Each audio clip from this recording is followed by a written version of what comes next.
Le christianisme a tout pompé sur les anciennes traditions nordiques. Je te prouve ça tout de suite. Tu as Wotan. Wotan, qui est le Allfather, le père de tous chez les Nordiques, qui s'est sacrifié lui-même à lui-même sur Yggdrasil, sur l'arbre monde, pour pour découvrir le secret des runes. Et en fait, la version dégradée, t'as Jésus qui est crucifié sur la croix pour sauver les péchés du monde. Donc en fait, on est passé d'un truc où une recherche ésotérique de connaissances à une dynamique de domination et d'humiliation en fait. En mode, regarde, t'es qu'un pauvre pécheur parce que y en a un qui est sacrifié pour toi. Non, c'est sacrifie-toi toi-même à toi-même, sacrifie ton ego et tu vas trouver la connaissance. Ensuite, on a Satan, le serpent. Le serpent, chez les Nordiques, enfin donc, Lucifer, le serpent, voilà, Satan, tout ça. Et chez les Nordiques, le serpent, c'est Nidhogg, c'est le serpent qui est dans la matière. En fait, en gros, ça représente la matière, pour faire simple. C'est un peu le même principe, d'ailleurs, le dragon, etc. Dans la tradition alchimie, c'est la même chose, c'est la matière. Et donc, chez les Nordiques, c'est Loki. Loki, qu'est-ce qu'il fait? Il va aller chercher, il va aller voler les pommes d'or, les pommes du jardin d'Idun. Idun, Eden, ça te rappelle quelque chose.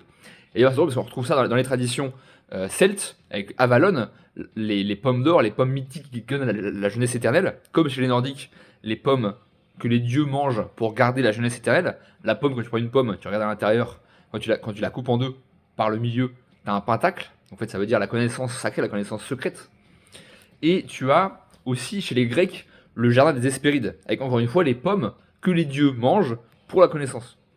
Et donc en fait, les chrétiens, ils ont renversé ça. Donc normalement, c'était les dieux qui mangeaient les pommes pour être éternellement jeunes. Et en fait, chez les chrétiens, dans la jeunesse, c'est tu as mangé la pomme, et la pomme, du coup, te fait basculer dans le péché. En fait, te rend conscient du péché. Parce qu'avant, en gros, donc Adam et Ève vivaient dans un paradis terrestre, donc il n'y avait pas de conscience.